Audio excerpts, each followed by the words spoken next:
Shoot time. Dynamite download. Dynamite Download, your home for all positive coverage with all elite wrestling. Oh, you guys, positive energy. This reality, like, it is me. Like, who let oh my gosh! This is what pro wrestling's supposed to feel like. I'm saying I have a better record than Kenny Omega and Samoa Joe, and now I'm going to have to wrestle them. I've never seen someone able to break down, like, wrestling like he does. I said, Mariah May. She said, who? Because I'm so driven. And I'm so moved to like what I want to do. Versus Brian Keith match. It's awesome. Oh, it's so cool. You got like these creepy ass dudes. Oldest ride, longest line. I was like deep diving into like cults. My real story does connect with a lot of people. I never say never about anything. Yeah.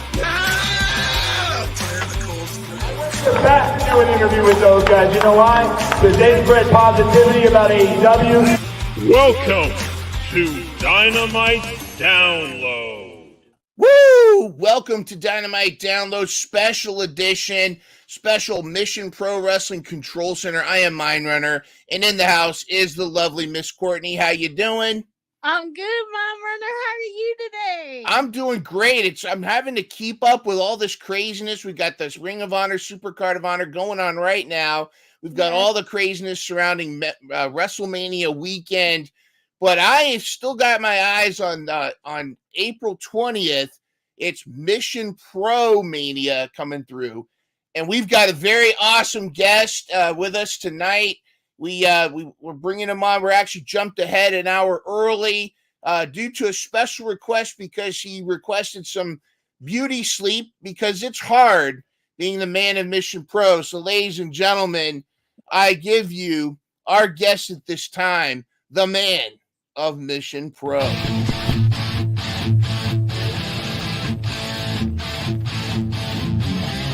Woo! Let's go.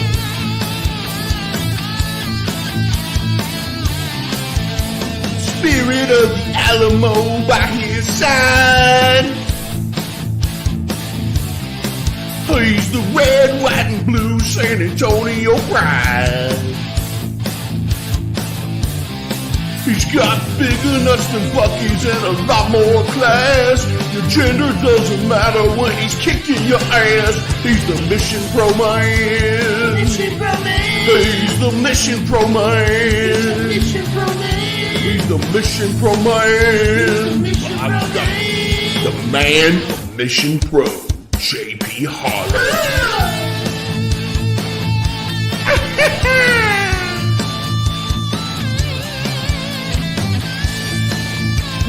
My God, it's JP Harlow, the man of Mission Pro.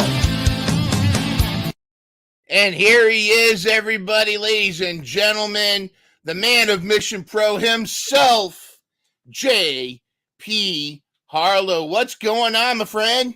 Man, that was a crazy video you just played there. That was that was awesome. Feel free, it's all fair use. Well, except for the Hulk Hogan there. But the man of Mission Pro used to go by Dirty Jeff or Hard Harlow, but we know him as the man of Mission Pro, JP Harlow. Sir. Thank you so much for joining us. We're excited to have you. Excited for your upcoming match at MPW Mania. I know you've been under a lot of tutelage. You've been under a lot of different learning trees. Booker T, Chris Marvel, but of course, La Mera herself, Thunder Rosa. How's it going? How you feeling about Mission Pro Mania, and how you feeling about your progress so far as the man of Mission Pro? Man, I'm feeling good. I mean, I think let's take it back. Jeez, how long have I been wrestling there now? 2.5 years, probably around that time at Mission Pro. And from the first time I went out there to now, to where, not to sound big-headed or anything, but it kind of seems like any match that I'm on the Mission Pro show is a marquee match. Facts are facts. And just the reactions that I get now, compared to when I first started with the company, are night and day. Uh, because Yep. I mean, I still get booed out of the building, but it's for different reasons, you know. Uh, Not but stinking up the ring, but yeah. well, I don't think I ever stunk up the ring. It was just, it was it was an all female promotion, Mhm. and I was really the first guy to get like a match on the show when they first turned into an all female production. So when they kind of started having me getting on the shows, the fans weren't too keen on it, but I just would go out and do what I always do and work hard and earn people's respect through hard work and determination. Well, representation is important, and I think that's one of the cornerstones of the men's revolution. Again, Mm. we've seen the women's revolution in other programs, but in Mhm. Mission Pro, where it must be tough. How does it feel being a male in a female-dominated company like Mission Pro? I mean, at the end of the day, I think when I first got there, there might have been some questions like, "Hey, what's going on here?" But no one ever flat out came to me as like, what the heck are you doing here? You don't belong here. No one's ever been like that. If I'm being honest, all of the women have been nothing but pretty cordial and accepting to me being in the locker room. If we're peeling the curtain a little bit, they've been nothing but respectful and honestly great supports for everything that I've done there. Now it doesn't explain why I am the way that I am when the red light's going, but I'm Yeah. trying to make a buck out here. I'm trying to make a buck out here. I got to keep my spot, man. I got to keep my spot, and mind games are what I'm great at. That's right. Absolutely. Yeah, I know Courtney's been she's got a couple questions for you too, Courtney. Go Mhm. ahead. All right. Well, how is it gonna feel to get your ass kicked by a 16-year-old girl? Whoa. I Hold on a wouldn't know second. because that's not going to happen. Oh, yeah. I mean, are we making predictions here, Courtney? What's going on? That seems more like a statement than a question.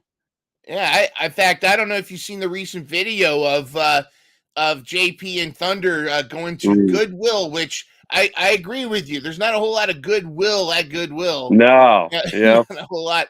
no. Have you found some interesting plunder for your upcoming match? I mean, the rules are still being fleshed out by the legal teams. My professional wrestling lawyer, Tandler Wilkerson Esquire. Squire. He's still, yes, he's still ironing out the details of the match to be sent to Izzy's legal team, of course. But as far as weaponry of the match, I don't know if I'm going to need a lot of it. I've got this lethal hard right that I do. Mhm. The sprinting punch in the corner. No one's kicked out of that sucker. Well Man, I don't protected. think I don't think I'm gonna need many weapons other than my two guns right here. Locked and loaded.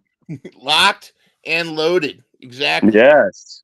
Now, I will say this too. You're to be commended about trying to bring some respect and honor back into the squared circle, and I do feel like that you're a champion of bringing that back. And we got. I was fortunate enough to see your match at Ring of Honor against Mm. Lance Archer, where it seemed like they kind of lost their way. And I have an 8-second clip of you really kind of getting Lance's attention to get him to shake your hand, which is Uh-oh. that's the cornerstone of Oh no.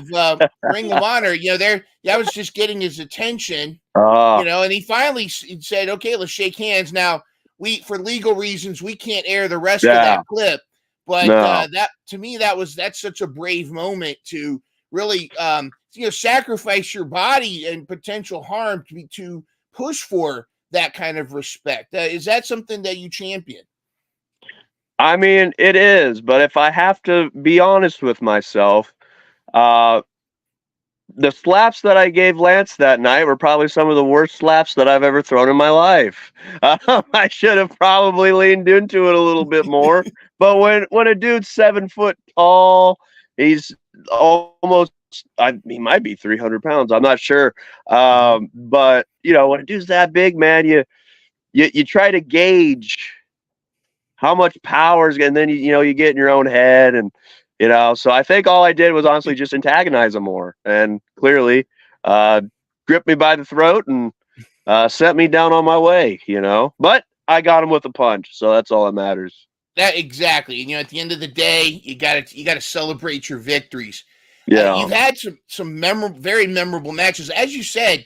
The marquee matches of Mission Pro. Whenever the Mission Pro cards are announced, there's three things everybody wants to find out. First is who's the title match again, who's the main title, who's the tag team title match, and then the third question is typically who's JP going to take on, and a lot of times that goes with what persona you're going. You tend to kind of absorb certain different personas. I noticed a little bit in this last at Sleepless in San Antonio. I got a bit of a I don't know if it was I don't know if it was a bit of a Kurt Angle vibe from you. Wow. I felt a bit of a Kurt Angle.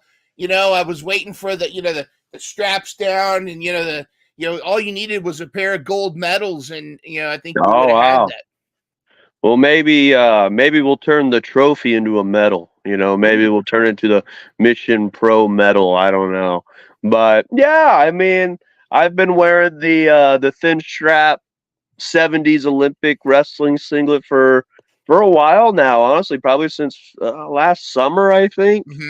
I just like it better. I think it looks better on me than we all go through phases of gear, like what looks good on us, what doesn't. I've always liked bikers, like the biker trunks, but I haven't got any of those in a while. I might have to get some more of those. But if I'm being honest, I've never been much of a trunks guy. I'm not much of a pants tights guy. I'm not much of a jeans guy.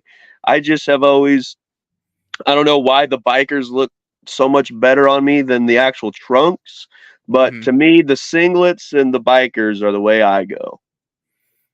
I gotta respect that. You look at other wrestlers like Wardlow, Mr. Perfect Kurt Hennig. Yeah.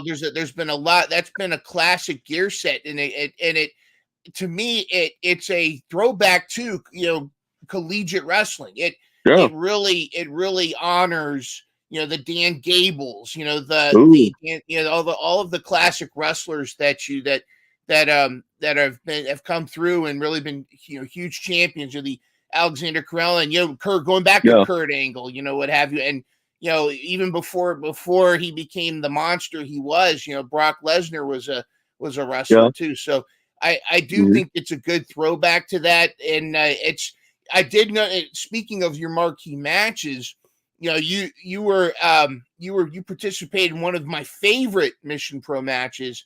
Was against Mr. Ups and Downs himself, Simon Miller. How did that match come about, and what was your strategy with Mr. Simon Miller there? Well, I wrestled him twice. So are you talking about the first one or the second one?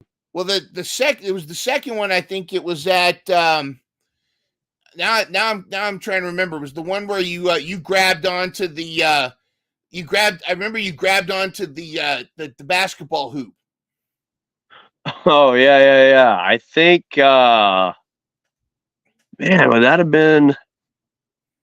I think I've been in the first one. That had to have been the first one, I think.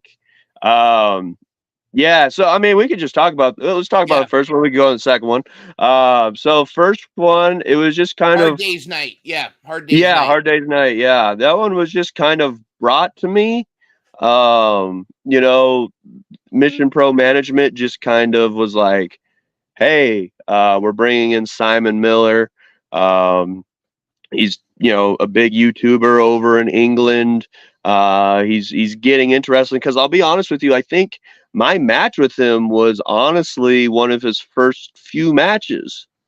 I don't think he had many matches at that point, and if he did, then I'm wrong, and I apologize. But I think I remember him saying like this was one of his first few matches that he was actually having, um, and so they brought him over. They made a lot of content with him, of course, because why wouldn't you if you have a star YouTuber such as him? And we went out and we had that match, and it was a lot of fun. Simon, is he's an acquired taste. I had to smack him around a few times to fully gain his respect. But at the end of the day. And this is what I really like when it comes to my opponents is someone that shows up wanting to work. Yeah. Like I know that sounds crazy to say, but you would be shocked at the amount of people that are just kind of like, I don't know, maybe we, just they're always, there's nothing wrong with like ixnaying something. Like, hey man, I'm not good at this, so let's not do this. Hey, that's perfectly fine. Let's figure out something else. But the amount of people that are like, just, nah, I don't want to do that. I don't want to do that. I don't want to do that. And I don't want to do that. It's like, it's crazy. It's like, then why are you here? So for Simon to just, like I said, I think it was one of his first few matches to just be open to everything and just wanting to work. And one of the things he did say to me was like, I really want to have a phenomenal match here tonight. And that's just all you need to hear at that point. Yeah. And so it's like when you have that mentality, sky's the limit. So that honestly meant a lot to me, I think so. Courtney, did you have something you wanted to ask real quick or? Speaking like who? All right, if you could have a dream match between anybody dead or alive, who would it be and why? Dead or alive? Okay. So, I mean, I guess it would technically be a dream match because I think about wanting to have it a lot. So getting in before I even started professional wrestling, the company that actually got me to want to do it and want to be a part of it was old Ring of Honor. So I'm talking like Ring of Honor from I watched it from like 2010, but like I really started paying attention to Ring of Honor like 2014 to till it closed, honestly. And I think it was around 2018, 2019 when they did that Madison Square Garden show. Yeah, I think so. That was the big MCG. That was, to me, was like, wow, like this company that I used to watch at 1 a.m. on Saturdays, on the local Fox channel is now selling out Madison Square Garden.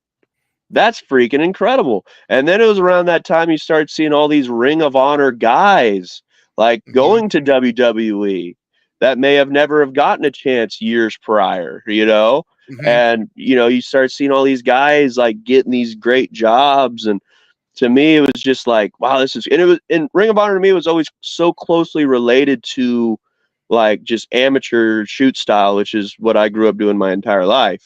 It was like there was a lot of purity to that style of wrestling. So luckily in my career, I've gotten a chance to wrestle some of the guys that I absolutely would quantify as a dream match. So I've been in the ring with John Gresham. I pinned John Gresham. Wow. Yeah, I pinned him. Head scissors pin. He tried to kick out of my head scissors. I snatched the leg. 1, 2, 3. We take home, brother.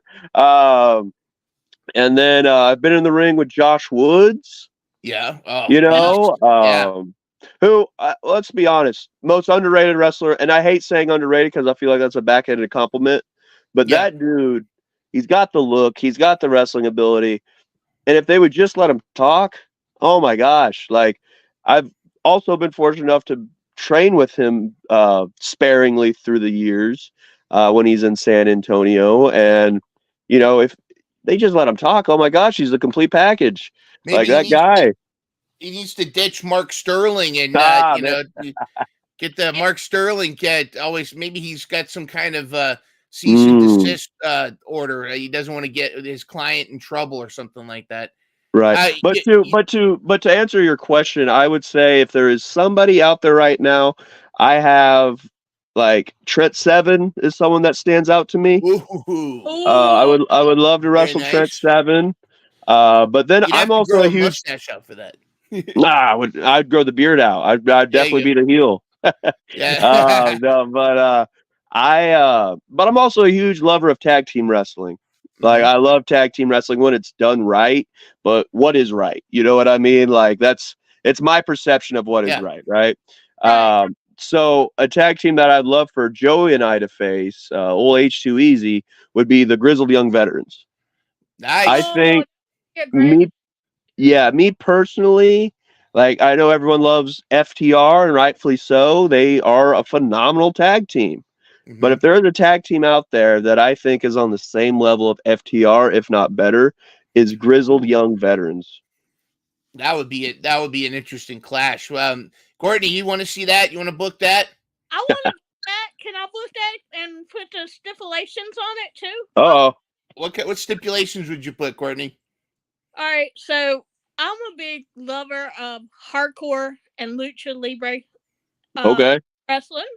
So I would definitely make it like a hardcore match in a Hell in a Cell. Why not, right? Oh, geez. You're trying to kill him? Oh, geez. I thought you were gonna go like a Tijuana death match or something with that, but you went hardcore Hell in a Cell. All right. The San Antonio Steel Cage, or bring back the classic. Was it the kennel match from WWE? Oh wow, the three cages, or no, that was WCW. WCW had the three. Yeah, WCW. Yeah, so, something like that. One thing you mentioned earlier that I want to get back. I want to circle back to is you talked about there really is no right way. No. Except what you said, where it really, I think it rings true for a lot of wrestlers out there, is that being willing to try and having that balance between what you can and can't do. Like Moxley isn't a high flyer; he knows his limits. Minoru Suzuki knows his limits, what have you. But like being willing to try and like Simon said, having the best match possible. Do you think that's what separates the folks that move forward versus folks that are just kind of I don't know, a little bit lost, or let me switch the question around more. What do you think is most important for a aspiring wrestler to develop first, or focus on, or should they focus on everything at the same time? I mean, you should want to cover everything, right? But to like more so honestly answer your question from my perspective, rather than just kind of giving you like a political answer, I guess. For me, I've only been doing this for about 5 years now. And something that I've learned is what I was kind of talking about earlier, you got to show up to want to work. Mm-hmm. Like if you show up with the mentality of like, like I don't want to do that. I don't want to do that. I only want to do what I want to do. Yeah. You know what I'm saying? And like I said, I've been in the ring with a few big names at this point. At no point have any of these big names been like, we're wrestling my style of match and you're going to like it. You know what I mean? Yeah. They've all been like, hey man, what do you do? Hey man, what do you got for me? You know what I mean? Like, and I think that's what a true professional does is they don't go, I know what I'm doing. You know what I mean? So we're going to wrestle my way. We're going to wrestle blah, blah, blah, blah, blah. I think a true professional and someone that's truly successful at doing this is someone that's willing to work with their opponent. Yeah. you know, and be able, like, what is the greater good for the match, not what is the greater good for me. And I think if you see someone that has a lot of talent that's just kind of toiling and hasn't ever really done anything, Mm-hmm. not that they haven't ever really done anything, I think that maybe, you know, it's just a stroke of bad luck. Mm-hmm. Maybe, you know, injuries came into play. You know, there's a lot of factors. But Yeah. usually when you are just a good guy that's fun to be around in the locker room, that puts in the work, works hard, and does what they're supposed to do, and that is make the match for the match and not the individual, usually you'll see some level of success in this, you know. Yeah, absolutely. One of the things you talked about locker room too, and one of the things that we really adore Thunder Rosa about, and the Mission Pro locker room. Yeah, we're primarily we focus on AEW and of course its tertiary affiliates. We're also huge. I'm probably one of the biggest Mission Pro marks, definitely on Dynamite Download. But the locker room is so important and lifting everybody up. And that's something we've noticed Thunder Rosa does. You know, she'll find some success, and then she's like bringing everybody. All of a sudden, all of the Thunder Rosa girls start showing up on Dark, and that's one of the things I think is important. I can see that with you is that understanding it takes two to have a match, or a singles match. It takes you're only as good as your opponent. I think as far as a match, would you agree with that statement? Yeah, and I mean, I don't want to get it twisted. Like sometimes, you know, you'll be talking about something with somebody and like, oh, I want to do this, and it's just like, well, that doesn't make much sense. Yeah. And in that regard, you can be like, nah, that doesn't really work there. Do you have something? But if you usually follow it up with like, do you have something else that you could implement there? Like you are allowed to do that, where it's kind of like, that doesn't make much sense. I just power bombed you. Why would you get up and then give me, you know, like that doesn't make much sense. Yeah. But maybe we could figure something else out to where, you know, so it's just like, and that's where just working together comes into play, because then on the flip side of that, it's like, if you do take offense to that, it's like, well, you just gave me a power bomb, but I want to get up and hit you with some crazy move. And it's just like, if you take offense to them saying no, well, then in that situation, you're the problem. Like, you're the one that's not really working for the match. You're working for yourself. And luckily at Mission Pro, I've never experienced that. You know, I've never experienced that at Mission Pro where someone has had male or female, because I used to wrestle a lot of males on the show. Everyone that I've ever wrestled at Mission Pro has been an A+ professional. They've wanted to work for the match and not for themselves. And like you're talking about, like Thunder Rosa has cultivated such a positive locker room at Mission Pro, and that's true because, like I was saying earlier, they could have wrote me off. They could have been like, go away. You know, like we don't want you here. This is a female promotion. But Thunder believed in me, and you know, to my credit, I proved her right. But at no point did I ever feel ostracized or pushed to the side, or, you know, all the women were very accepting of me, were always there for me, and were always very supportive of me and my matches, and would always tell me to go kill it. There was never any negative feeling. So to be able to be part of a locker room like that, I think that is why Mission Pro is regarded as one of the top indie promotions in the world, you know, because people want to go there. People literally work to be on that platform. And, you know, that's why I think it's so cool, and why it's so important to have a good locker room, you know. Big time. Would you say, I mean, without naming names, but more so the opposite direction, seeing if somebody is asked to come back to Mission Pro for another match, that's kind of indicative that that's somebody that's a good worker. Would you agree with that? Yeah, statement? and it goes far beyond that. There's a lot of there's I've always said this. There's a lot of good workers in wrestling, right? It's crazy to think that you can be successful in wrestling and not be a good worker, right? Right. But on the flip side of that, I've also because I've not told people this, but I've definitely said this in conversation. Whoever told you you had to be good at wrestling is wrong. Yeah. Because you go back and watch some of the quote unquote best wrestlers, right? Yeah. Right. And you go, what? You look at it as an adult and you go, hold on a second, like this guy isn't at all what I remembered. Like this guy actually isn't that good of a wrestler. But his connection with the fans. That's what you got to look for. The best wrestlers, the ones that have made the most money in wrestling, most of them aren't I'm gonna lace up my boots and put you in 1,000 holds and do 500 flips and hit you with 15 slams. Most of them are just charismatic. They can wrestle a good match. I'm not saying that they're all dog crap. That's not true at all, because there is a level of, you also do have to have some talent in the ring too. You can't be tripping on your feet and you can't be, getting blown up in 5 minutes. But but like there's something to, like, just because you aren't necessarily the best worker doesn't mean that there's not a future for you in this.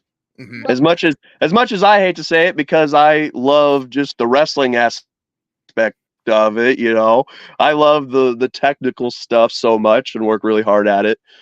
But whoever said that you had to be this amazing worker to be successful is wrong, because what it comes down to is, can you connect with the crowd?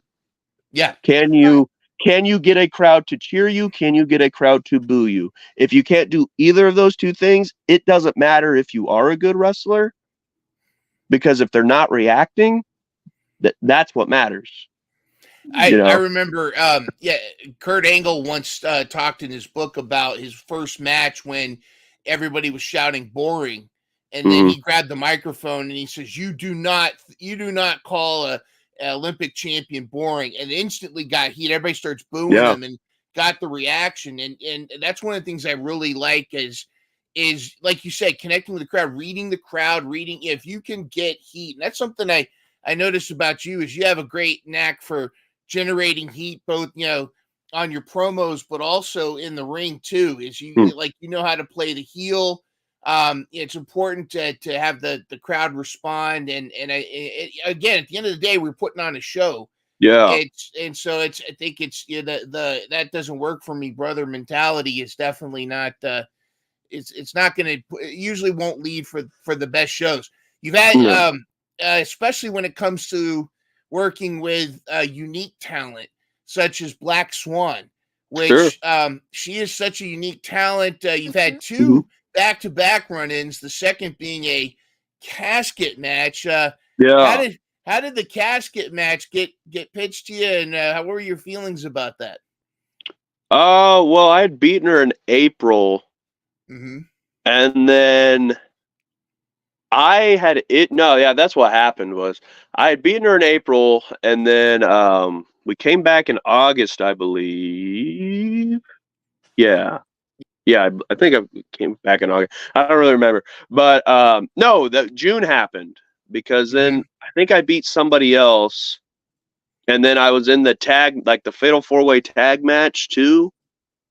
Well, you lost, you lost, and then I was like really upset or whatever, and then I had lost to Maya World, and then that's when I cut a promo issuing an open casket challenge match, which Black Swan accepted, and that is how that came about. I'm the one that threw the gauntlet down.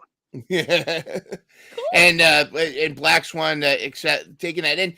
Yeah, Black Swan is another example of there's no right way. If you can develop your character and go anything can work. You got Holiday, you've got Abaddon, you've got Thunder, you've got for every Bryan Danielson there's a there's a Vikingo. For every, Yeah. Nyla Rose, there's a Rio. And Rio's what, like 98 pounds? And Sure, yeah. she's making it happen. So go ahead. Oh, sorry.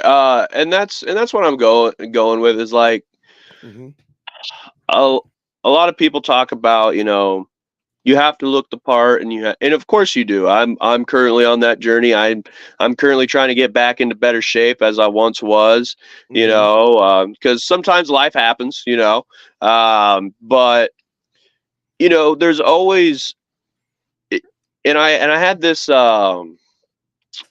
kind of reaction a couple weeks ago. I was wrestling Effie in Corpus Christi, right? Nice. And yeah. And I'll be honest, I wasn't the most positive of how my body looked, a couple weeks ago. I was just kind of like, oh man, I feel fat. I think I look fat. Like, oh man. And I'm kind of I'm a good guy over there in Corpus Christi. And I just was kind of like insecure about that, like all day. And I was just like, oh man, the crowd's gonna hate me, like I look like crap, blah blah blah blah. And then Effie makes his entrance, place is going nuts.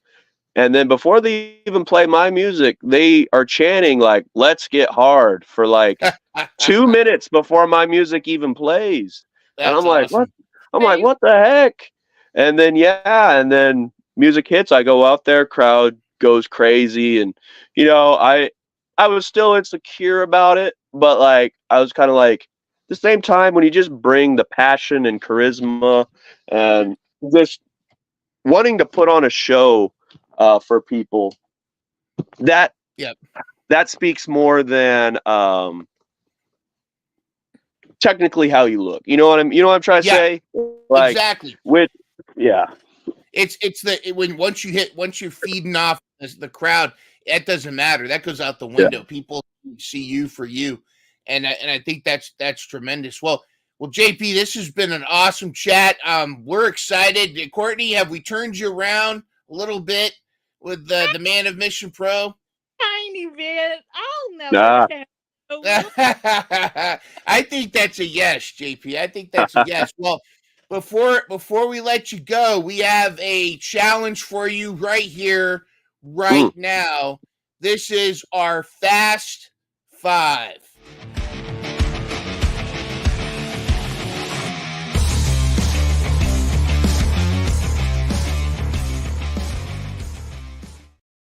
All right, these are 5 questions. We're gonna throw them at you fast. Okay. Just say the first thing that comes to your mind. Question number 1 is: if they were to create a Taco Bell meal deal in your name, what would it be? What would it be called? And what would it have in it? The Chalupa Cabro. It'd just be a chalupa, and their chips and queso. Chips and queso. Very good. Very good. All right, Courtney, question 2. All right. If there's one word to describe yourself, what would it be? Honest.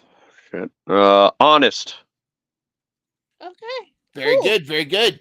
Drawing on your football background, if you could switch immediately, start for any professional football team next season, what would it be and what position would you play? Cleveland Browns quarterback. There we go. Very nice. All right, Courtney. All right. Going after Baker Mayfield. I see you. Let's say. That'd actually be Deshaun Watson. Oh yeah, that's right. I forgot Baker went somewhere else. Buccaneers. Yeah, it's crazy. Okay. Another non-wrestling question, because I love to give non-wrestling questions. What would you be doing if you weren't wrestling nowadays? Oh man. Honestly have no answer for that because I don't know. But one of my favorite answers to this question was asked to Blake Bortles on ESPN Live one day. And they asked him the same exact question, and he was like, I don't know, ripping cigs and building construction. We'll take that. We'll We'll take take that that answer. one. We'll do that. Ripping cigs and building construction. All right, and finally, question number 5. You could have any superpower. What would it be and why? I actually just talked about this the other day. I'd just be magic. Magic. Okay. Yeah, magic. Because like that Doctor covers kind of a Strange or- whole. Yeah, it'd be kind of like a whole. Not really Doctor Strange, because he's more like. I mean, I guess he is kind of magic, but I'm thinking more of like a Harry John Potter? Constantine. Oh, there you go. Okay. Yeah, like a John Constantine kind of magic. Killing demons and whatnot. Yeah. Very cool. Very cool. I like the Constantine reference. Are you a fan of the comics more or the Keanu Reeves movie? I've actually never seen the Keanu Reeves movie. I actually really like the comics, but I also like the animated DC movies where he's in them. Yeah, those are good too. Awesome. Well, and the show. There's a show too. Yeah, there was a show very briefly, got I think prematurely canceled. Yeah. But, who knows, with the DC universe now in the hands of James Gunn, who knows? James Gunn, yeah. See him come back. The one final piece of wisdom to everybody out there, aspiring wrestlers, aspiring people, just some life Aspiring advice, people. A life coach from JP Harlow, life coach lesson. What's something that you want to impart some wisdom to our listeners? Trust your gut. I think there's a lot of times where we get comfortable, we get complacent, and we just don't do what our gut is telling us we need to do for our careers, no matter what it is. If something doesn't feel right, it isn't right. If you're nervous about doing something, but your stomach is telling you you need to do this because this is what you have always wanted to do it. If something is telling you to, I've moved a couple times now, if something is telling you you need to leave this city, leave the city. Of course, be smart about it. Don't put yourself in like a financial situation or anything like that. But, if you have the resources, if you have the ability to do it, you only have one life. So we're told. And if your gut is telling you to do something, give it a shot. You might fail, but you know what? You might also succeed. And what is the definition of success?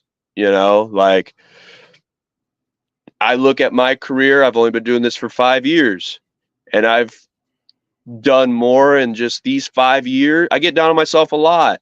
I think, I need to be here. I need to, do better. But I look at my career and I go, I've honestly done more in my just 5 years than what most people could say they've done in 15.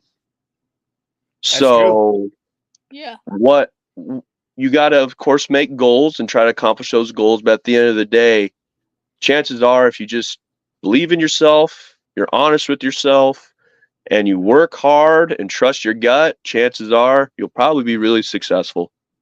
Very cool. Awesome. Well, thank you. The man of Mission Pro, who could make history, I want to point out, on April 20th, could not only defeat Izzy Moreno, but is it possible, you don't have to spoil this if you don't want, but it's possible, should you defeat Izzy, do you plan on possibly cashing in the Mission Pro Cup for a title match to whomever comes out victorious between Tiffany Nieves and Rochelle Chanel? And I mean, who says that it's limited just to the World Championship? Tag, that's true. Tag team is also on the table. So I guess you guys will just have to subscribe to Title Match Network right now and watch April 20th and see what unfolds. Well, thank you so much, ladies and gentlemen, on behalf of JP Harlow and Miss Courtney, I am Mind Runner. Thanks for tuning in, and we'll see you at Mission Pro Mania.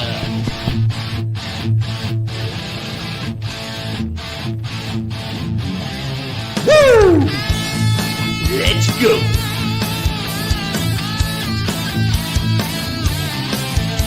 Spirit of the Alamo by his side.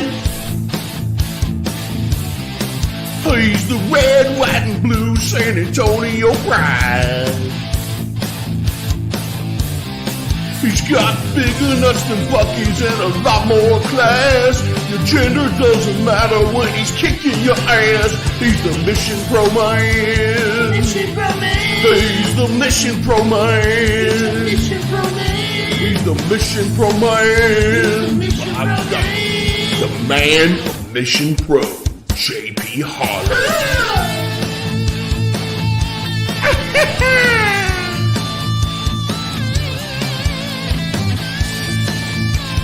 By God, it's JP Harlow, the man of Mission Pro.